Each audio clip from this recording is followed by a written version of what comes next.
Finally, after hours and hours of working, 2 ships, 1 creation. This is the Ghost. That's right, guys, I finally finished this humongous ship. And in this episode, I'll be doing my full-on review of it. And, yeah, all of its individual features. And I really feel like you guys are going to enjoy this. I really feel like my hard work paid off right here. And, yeah. So, without further ado, let's move on to this awesome creation. So here we're going to do a quick 360 of this ship right here. It's very cool. Here you have the airlock right on the side right here. I'll get into that in a moment. Moving on to the back panel, you then have the main Phantom right here, accompanied by its engines. Underneath you have the fin as well. Here's another back panel from the other side.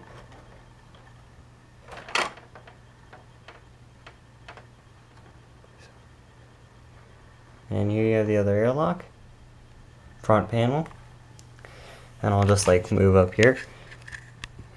And here's the main cockpit, and it's a little bubble turret cockpit right here. And down here's the main cargo hold area. So now let's move on to the features. So before we move on to the Ghost, I wanted to do a quick review of the Phantom part right here. Now you guys saw the creation of this, and you guys should know the basic features. However, I wanted to get an in-depth review of this ship itself. So I'll quickly detach it right here.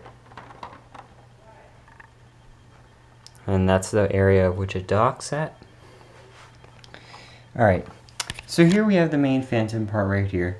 As you can see, Ezra is currently piloting it. There's not really nothing too special here. Just your standard cockpit right here. The reason I had to change it during its creation was because I wanted to be able to fit Hera in it as well. You are able to open this up as well.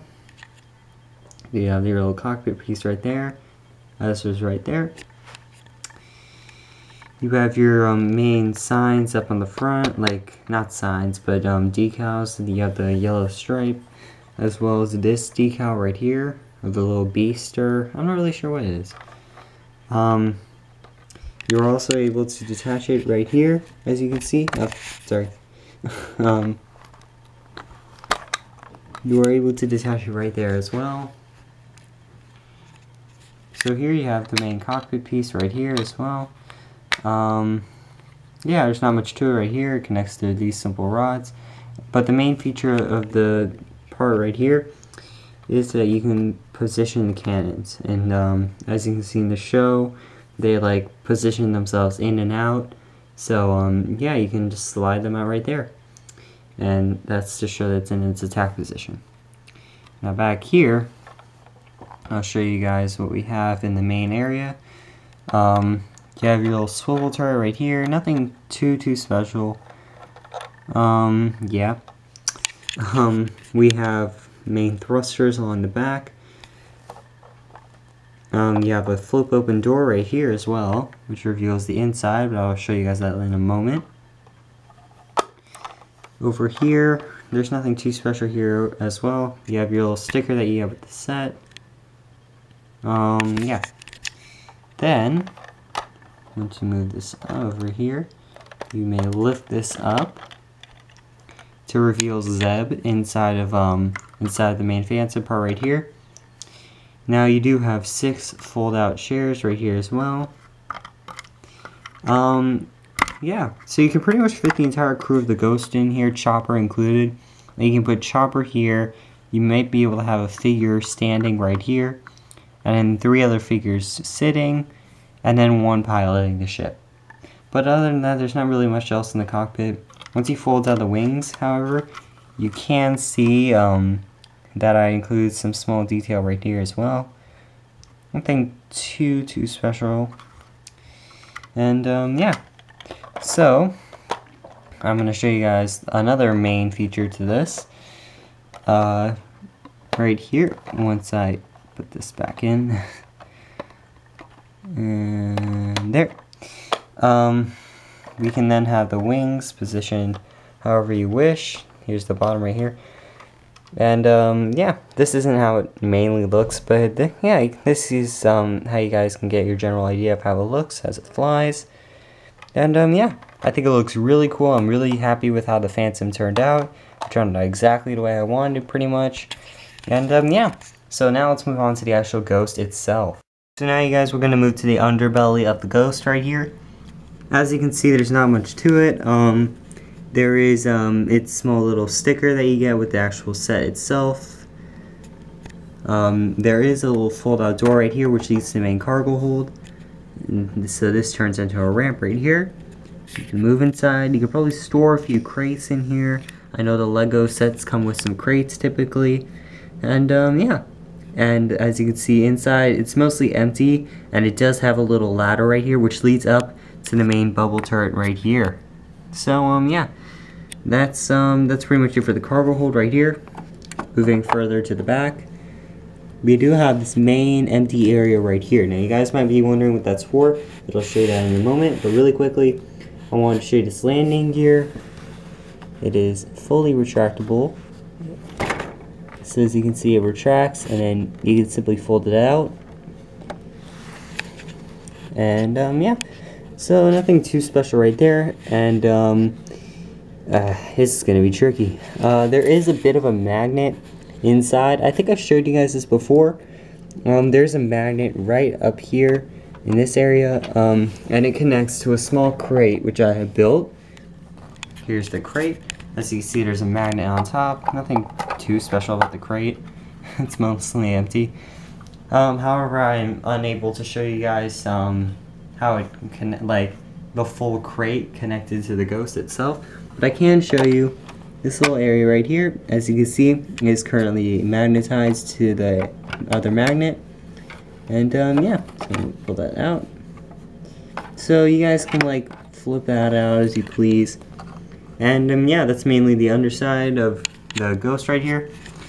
I did add a custom sticker right here. I don't know if you guys can tell, but I did make a custom sticker right there. And now we're going to move further to the top. Up here we have the main bubble turret, as I like to call it, or front turret, whatever. As you can see, you have Sabine inside right here, and when you move the turret, it does move with the cannon itself. So like you have the main pilot inside, as she is currently moving with the gun itself. So you can fold that down. And sometimes it's a bit fragile. I apologize if this does break. Yeah, it broke. Hold on. So, this part here is a little bit fragile due to my like need for accuracy. So here you have the main area right here. This is what it looks like when it's all folded out on the sides. You have Sabine right here. You do have your main seat right here, which does move with the gun. So here's the little mechanism that you can see. And yeah, just a little look at the seat. And yeah, it's pretty much that part right there. On the inside, there's nothing too special. There's a little hole which does connect to the area, and once it's all slid back, then yeah, you're pretty much good right there. I'm just gonna put this back in here without the chair really quickly. Just slide that in, and yeah, it's stuck. Fantastic. Hold on, give me a second, you guys. Alright, sorry about that, you guys. I put the bubble turret back in its place right here, and now I do have the main cockpit area right here. Now the way this works is I was unable to fit the main cockpit right here due to accuracy. I explained that in a previous video. So I had to move the cockpit back here, replacing the empty hallway, which was in itself kind of pointless in the first place. So I decided to get rid of the hallway and instead put the cockpit right there. So it's kind of difficult to do this one-handed, but I will try. You can lift this up. I might break this in the process because I'm only doing this with one hand once again. And I broke it. Alright, whatever. Anyway, as you can see right there, the ladder does lead up to the little cockpit area right here. Moving further back, we do have another cockpit area. As you can see, Hera is inside, piloting with Chopper in the background. Now I'm going to take out this chair right here. It's nothing too special right there. So it fits in that area. And there are 4 seats around it. And yeah, so there's nothing too special with the cockpit right there. It's just your standard cockpit. You do have this small area right here. And before I broke it, this area did have, it had a small door in the back. Just give me a second to find it. I'm sorry, you guys. Alright, so here I have the main door area right here. It accidentally came off with this area right here. So yeah, that's pretty much it, the door area right there. As you can see, we have the main turret circle right here. That is a little mechanism that can spin around as well. It's just a way to simply place the turret down. Now, what makes this turret different? Well, it doesn't look much different. There is a small difference, and that difference is Kanan can now fit in the main turret area. It's pretty much identical to the one we get in the actual set, except for the fact that like a couple parts have been changed just to account for Kanan being able to fit inside of the main turret. So if you've seen reviews of the actual Ghost set that the LEGO company gives you, then you will know how this works and such. But yeah, so I'll just place that back in there. And yeah, so now we'll move on to the opening areas of the Ghost. So really quickly, I'm going to open up all 6 flaps of the areas, and then I will show you a greater like in-depth look on the rooms that can fit into them. So I'm going to carefully lift this up. This is the main area which the rooms can slide into. Nothing too special. It fits in with these 2 pieces right here as well. And yeah, so it basically fits in very well. It slides in using these pieces and using this piece and one of those little rod pieces that you see in LEGO sets. It fits in there perfectly. And yeah, that's how it works. On the other side, it's pretty much vice versa. Nothing special there. On this side, both sides to this are identical. This is the main airlock area. I can give you guys a general idea of what this is used for. Here's the Wookiee gunship that is an actual set from the LEGO company. And yeah, so this is the ship that docks with it. It doesn't actually dock with the LEGO set, but yeah. So you guys can get like a good size comparison here, I guess. But that is what the airlock is. Now, due to this being like kind of buried within other panels right here, maybe a tad bit different. Alright guys, so here we have the main cockpit or airlock area opened right here. As you can see, there's not really much to show. This piece right here is simply to hold this part up. You have like a main gate, or not gate, fence overlooking the main airlock area, as shown in the first episode of Star Wars Rebels, like near the end-ish. So I tried to duplicate that as best as possible without like cluttering this whole space. So yeah, as you can see, you have a little fence overlooking the area, and in this empty space back here, you can fit some more crates. It's good for storage, and yeah, that's pretty much it. Nothing too special there. And now moving towards the back area right here, we do have 2 rooms. There's a kitchen right there and a common room right here. Both of these are more or less difficult to remove from their areas. However, I'll show you guys how they open up and such. So yeah, that's pretty much it. You have the common room right there. I'll give you guys a better look at these in a moment. And the kitchen right here. So yeah. And I'll give you guys one last look at the docking area, as well as the main engines, the fan, and yeah. So now let's move on to the rooms. So here we have the main common room right here. With these rooms, I really try to focus on detail, so without further ado, I'll get into that. We have some little vents down here, which are included in the main flooring area. As you can see, we have these little seats right here. They're able to be turned around and such. so they're movable. And the way I do that is by using these small pieces right here. So yeah, that's mainly the stool area right there. These are part of this main checkerboard area. This is also shown on the Millennium Falcon, in which they play that the hologram board game type thing.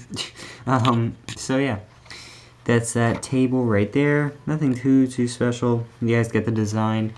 I'll remove Hera and Ezra right here really quick, just so you guys can get a good area of the booth, so you guys can see that area. Around the back I used this kind of design. I really like it, and I think it turned out really well. It looks very accurate, and I'm very pleased with how it turned out, and yeah.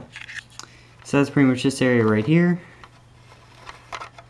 Over here, we have Zeb's little chair area.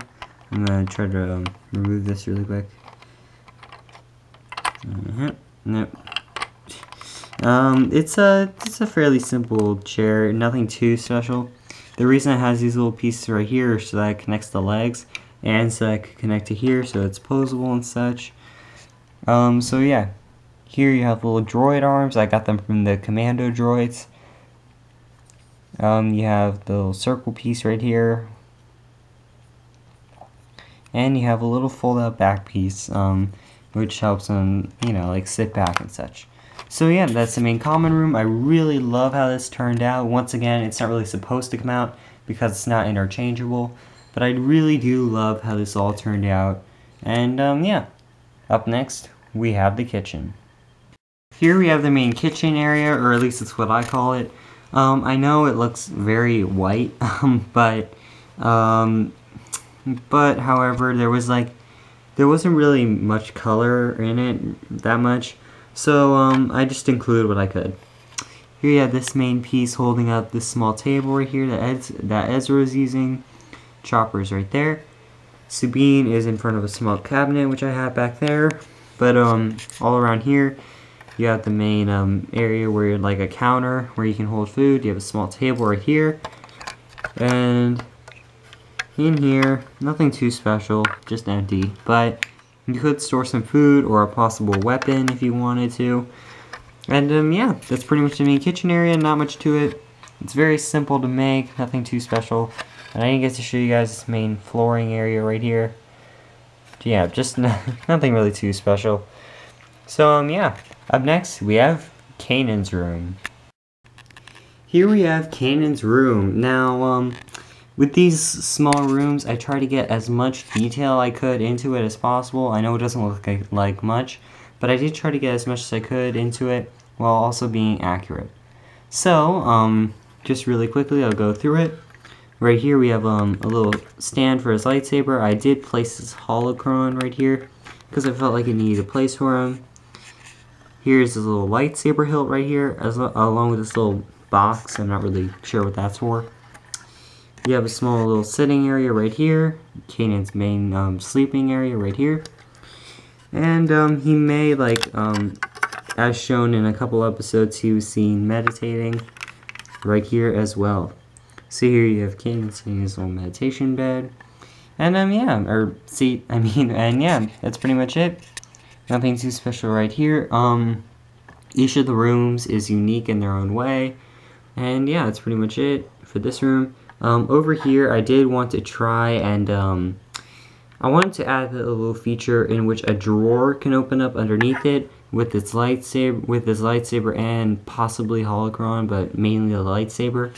However, I felt like that would look very, it would look strange, and, it wouldn't look as accurate in, size compared to his, main sleeping area right here. So, yeah, and also the feature would be very complicated, and I was afraid it wouldn't turn out well. And here's the little rod that connects with, the main area of the ghost, and that's how it hooks up.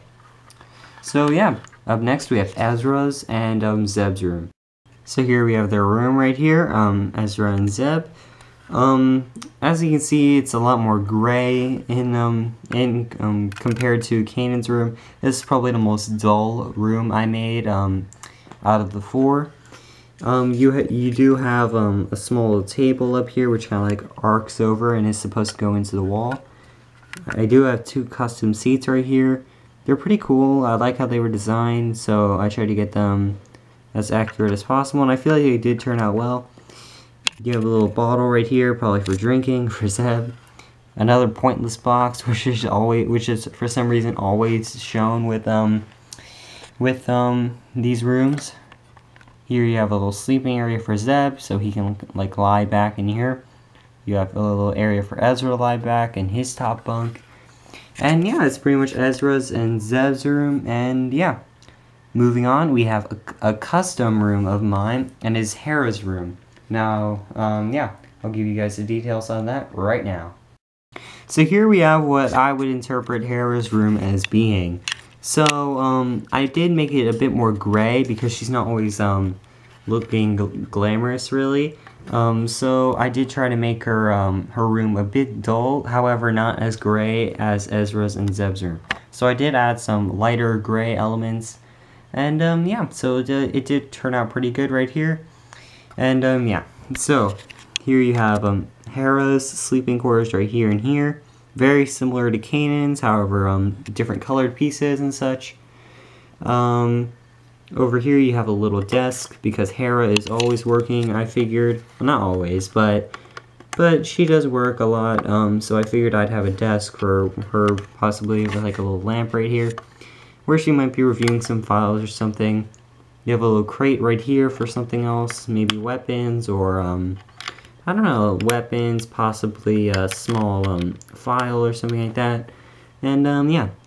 So that's a little crate right there. And I did add a little Republic symbol, just to kind of like go back to the old Republic days, how she still kind of stands for that. It kind of connects to the pointless box I was telling you guys about before. Anyway, so you have a little Republic symbol there because she's always fighting for freedom. And maybe she felt that the Republic did fight for its own freedom. Up next, we have the final room, which is Sabine's room. Now here we have a pretty cool room. It doesn't have much, just your standard seating area. Sabine can sleep up here, and you do have 2 chairs down here where they can talk with a small little table. And yeah, so I'm basing it off of some concept art that I saw, much like the other rooms. Well, not counting Hera's room. Pointless box right here. I do wish I had a way to make it seem like there was paint all over the floor without having like studs and such. So yeah, that didn't turn out really too good, but I did try to make it a lot more bright, so I added more brown elements and lighter gray elements everywhere, and much less dark gray elements. And over here, this is one of my favorite parts of this room. Actually, it is my favorite part of this room. I customized this little wall right here, because since her room was pretty much just an open space, I did feel the need to include a bit of detail to show her uniqueness. So based off of concept art and scenes from the actual show itself, you have a bunch of little little designs right here. You have a little no stormtrooper sign right here, a little cat animal thing that she painted. You guys can look up the concept art for her room if you want. Just to like compare, I guess. You have some symbols right here. I'm not really sure what those are. I don't know what this is, but it was in the concept art, so I drew that on there. You have a little thing which is supposed to resemble Embo from the Clone Wars series. Very cool guy. You have a little design right there. And then you have Cad Bane. Now, I'm not sure if this is just like a tease to fans that they showed in the episode, or maybe it's just I don't know. Maybe they could be showing them in the show. So yeah, you have Cad Bane and Embo right there. And yeah, this is pretty much Sabine's room. Nothing too special there, except this awesome custom sticker that I put on right here. So yeah, that's pretty much Sabine's room. And now I will give my final review. Alright guys, I hope you have enjoyed watching the creation of this build right here. Once again, let me know if you guys think if I should improve it at all. I might have missed over a detail or two. And yeah. So just let me know what you guys think of this. Let me know if it should have any improvements to it. I will be making more builds like this in the future. Nothing too big, like nothing this massive. But maybe some slightly smaller ships. I was planning before I did this series to make a a custom Lego ITT Imperial Troop Transport for my future Lego Star Wars Rebels series. I was also planning possibly to make a Lego Imperial Freighter as shown in Star Wars Star Wars Rebels, as well as the Lego Imperial Landing Craft. So yeah, I'm planning on making those. I'm not entirely sure. Maybe 1 or 2 of them will end up being made. But once again, let me know if you guys enjoyed this series. Let me know if you guys want to see more creations just as awesome as this. Let me know what you think of this. Let me know if it needs improvement, and if so, what improvements should I make upon it. Yeah, that's pretty much it. Be sure to leave some feedback. Please make sure to leave a like, comment, and subscribe. I hope you guys enjoyed this series, and I look forward to continuing it at your request. Thanks for watching.